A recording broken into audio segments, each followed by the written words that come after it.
Bonjour, je suis Gonel Duclos. Donc moi je travaille au niveau du projet Grivat Drone plus sur les images. Bonjour, je m'appelle Lucas Gleise.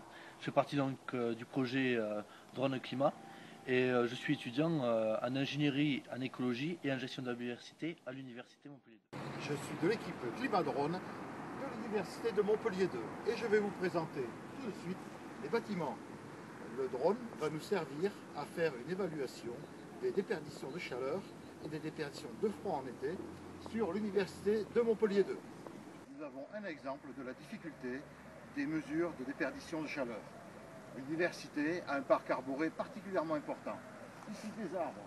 Le drone, une fois programmé, pourra passer toujours au même endroit. Les mesures seront prises à plusieurs époques différentes. C'est cela qui est un Ce système. projet s'intègre dans l'agenda 21 de l'université Montpellier 2. Il vise, dans le cadre du plan campus, à cibler les bâtiments à rénover afin de limiter les consommations d'énergie, que ce soit en période estivale, donc avec la climatisation des bâtiments, par exemple des laboratoires de recherche, et en période hivernale, par le chauffage du bâtiment. C'est donc un projet qui s'inscrit dans une démarche de développement durable. En matière de projet d'étudiants, c'est exemplaire de ce qu'une université peut apporter au développement durable.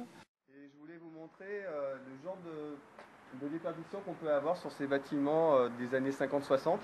Bon, on peut voir ici qu'il y a toute une partie en plastique qui est assez ancienne au niveau de la façon de fabriquer les bâtiments et qui est une grosse source de perte de chaleur au niveau des bâtiments de l'université.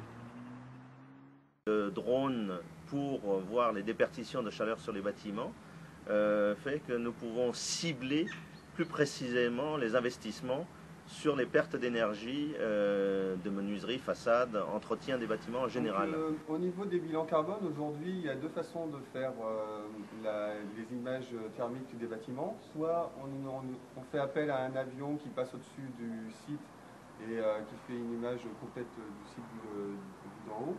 Soit on passe avec une caméra donc en étant au sol et on filme toutes les façades des bâtiments.